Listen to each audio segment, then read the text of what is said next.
The next ruler of Al-Andalus was Abdur-Rahman III, and as mentioned in the previous episode, his granddad, who was ruling before him, had lots and lots of internal issues, and at the end of his rule really only controlled Cordoba and the surroundings of Cordoba.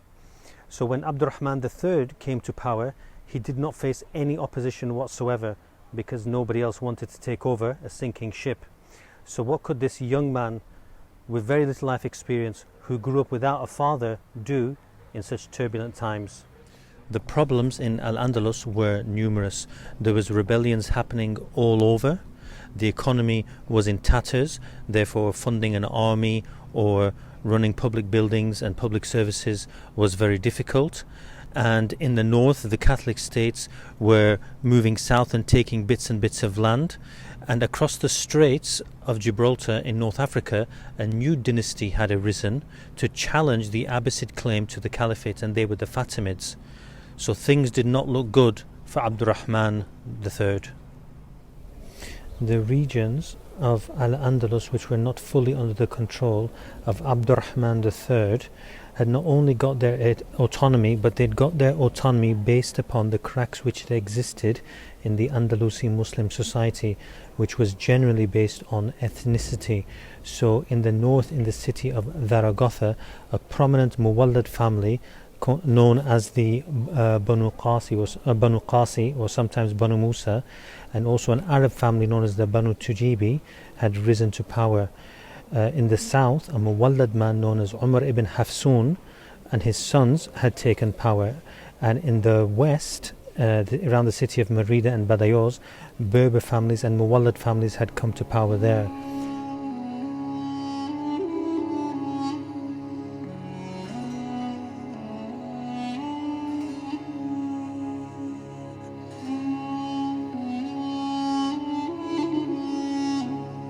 There had always been a struggle by the government in Cordoba to exact centralizing control on the peripheral regions of Al-Andalus, and the factor that was pushing these regions to autonomy was generally ethnicity. Abdur-Rahman III would make moves against all these regions at the same time, but for the sake of simplicity, we will look at each region one by one.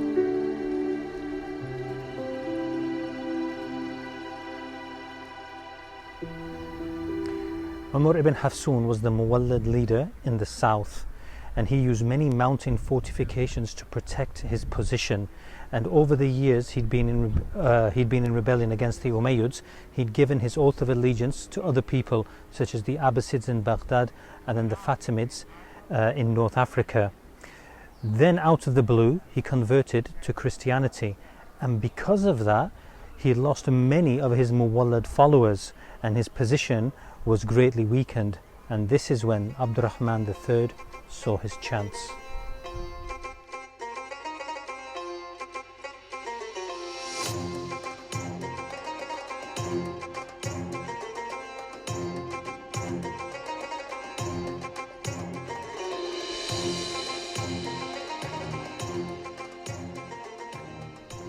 Abdur-Rahman III moved south and began a series of military campaigns where he took mountain fortress after mountain fortress after mountain fortress until Umar ibn Hafsun was forced to capitulate.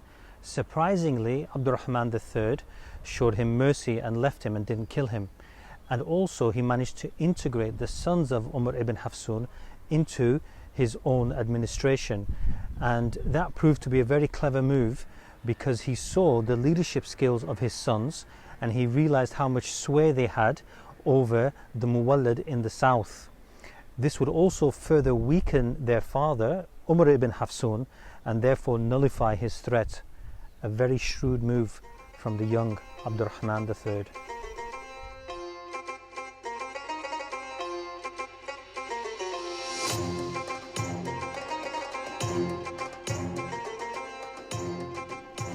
In the Extremadura region lay the cities of Badajoz and Merida, which is west of Cordoba. These cities had been raided by the Catholic states in the north because of the weakness of the Umayyad Cordoban government. So Abdur-Rahman decided to enact a few raids against them himself, and by the year 917 he had brought them under his control. In the same year he had also brought the regions to the east of Cordoba under his control, namely the region of Valencia or Valencia. And now all that was left for Abdur-Rahman to do to unite the Al-Andalus again was to take the regions in the north near Zaragoza.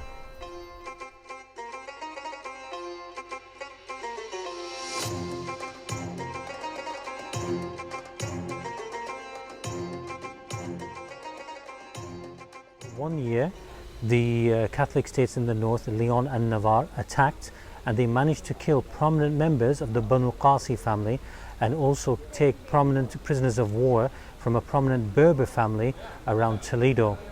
This was the chance that Abdur-Rahman III needed in order to get more control over this semi-autonomous region in the north.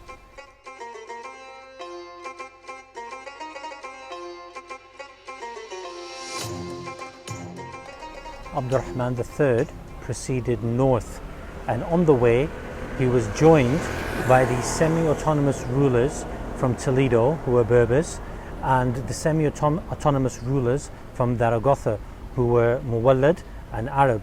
And together they embarked on a famous campaign where they managed to penetrate deep into Catholic territory and actually sack the capital of Navarre, which was Pamplona. And this was very significant because it brought those northern frontier regions more into his control, so they were less autonomous, and it also demonstrated to the Catholic states in the north who the main power was on the Iberian Peninsula. So by the year 929 they barely messed with him after that ever again. So Abdur-Rahman III had managed to reunite Al-Andalus once again, and he'd also weakened the Catholic states in the north. Not bad for a young man who took over a sinking ship.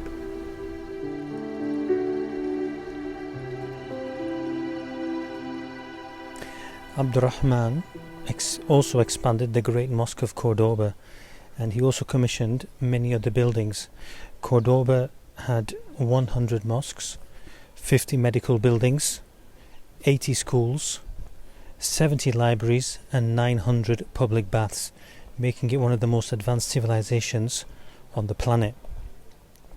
And if you look at its population at the time, it was estimated there would be roughly 500,000 people, i.e. 500,000.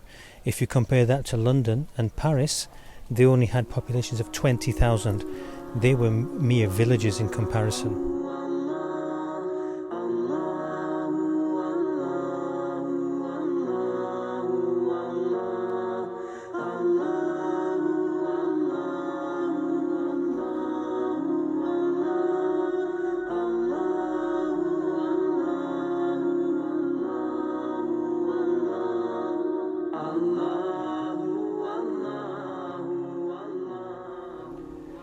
Now that Abdur-Rahman III had united all of Al-Andalus again, he could then turn his attention to further afield, and that would be internationally.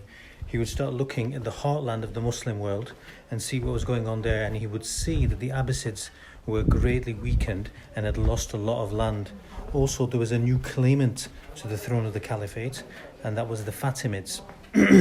And they were a Shia dynasty from North Africa, which he saw as illegitimate, and therefore he saw it as his chance to reinstate the Umayyad claim to the Caliphate one more time. And therefore in 929 he declared that Al-Andalus was no longer an emirate but a caliphate in its own right. The Abbasids had built the city of Baghdad, and the Fatimids were going to go on to build the city of Cairo. Abdur-Rahman III was not to be outdone. He needed his own city, and so he would build a new one just outside of Cordoba and make an administrative palace city to rival that of his rivals, and he would call it Madinatul Zahra.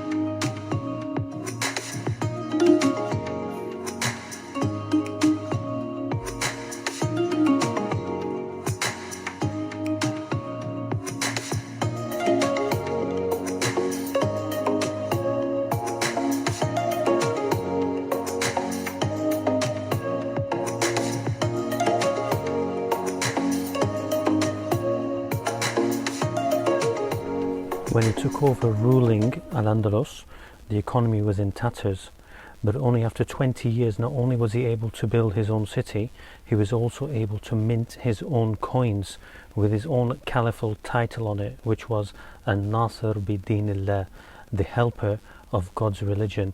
And this was in direct competition to the Fatimid Caliphate in North Africa, who had done the same thing with gold coins, putting their titles on them.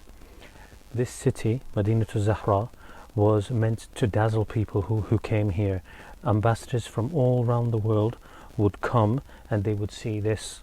And it was from this city where all the armies would be sent out, and this is where he had all his bureaucrats and all his administrators.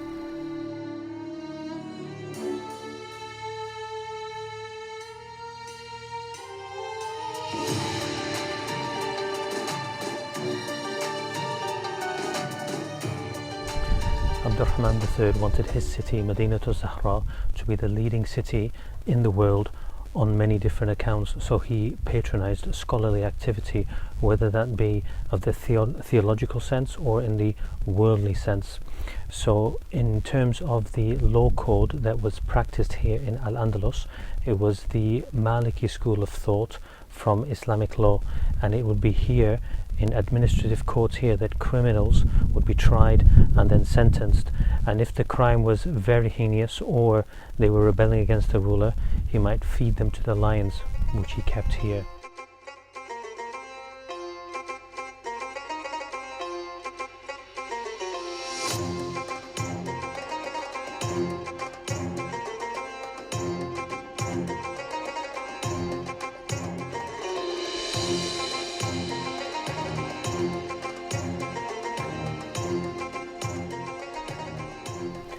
It was here in this administrative capital that all the different factions of the society in Al-Andalus were represented.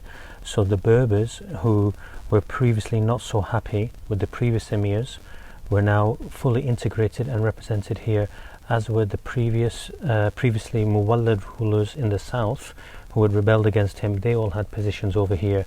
As for the other peripheral rulers around the region, they were all shuffled around regularly so that no one could gain so much power in one particular region and potentially rebel. Also represented here were Christians and Jews. In fact, many of them were given positions as his own advisors, and one famous Jewish man was called Hasdai ibn Shaprut, who was actually a doctor, and he was the personal doctor of Abdur-Rahman III, and he cured him on many different occasions. And last but not least, the last faction that was represented here at the palace was his concubines, and he only had a few hundred of them, but his favorite was called Zahra, and he liked her so much he decided to call the city after her, Madinatu Zahra, the city of Zahra.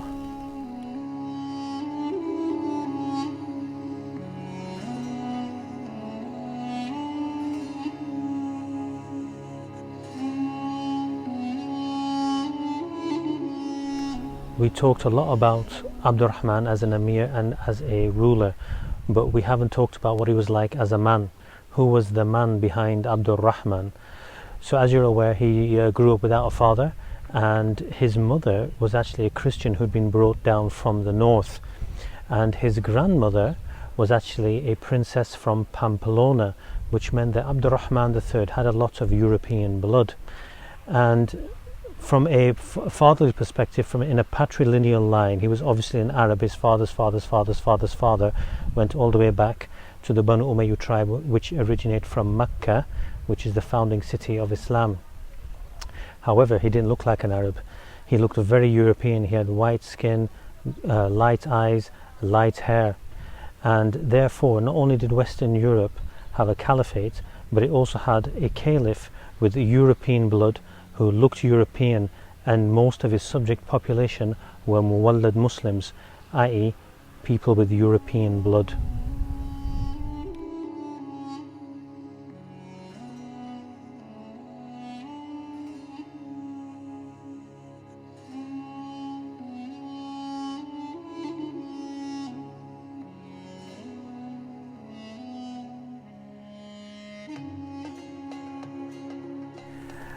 As for the small Catholic states in the north, after initially having battles with them, Abdur-Rahman concluded peace treaties with them. So there was a peace treaty with Leon, with Navarre, and also with the county of Barcelona. And from then on they had good relations, and these good relations can be highlighted in an incident when the Queen of Navarre had a son who was very unwell. So Abdur-Rahman III decided to send his Jewish doctors to a Christian queen in the north to cure her son. A Muslim ruler sending Jewish doctors to a Christian queen to heal her son. An interaction like that was not rare in Al-Andalus during the medieval times, and it would not be replicated in the rest of Europe for centuries to come.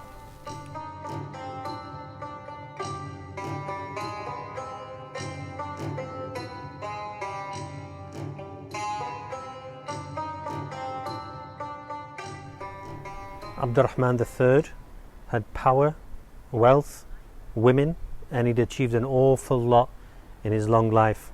But famously, when he died, on his deathbed, he said, "I have counted the number of days in which I have felt true happiness in my life, and they only number 14. It shows that many of the things that people are chasing in life, which they think will bring them happiness, don't bring them happiness. He'd ruled for 50 years, and he'd passed over the reins of power to his son, who was called Al-Hakam. And Al-Hakam was taking over an Al-Andalus which was very different to the one which his father had taken over. It was at peace with the northern Christian kingdoms, and it had very little in terms of internal problems amongst the Muslims. So how would this man fare? If you want to know, make sure you watch the next episode in the history of Al-Andalus, coming soon.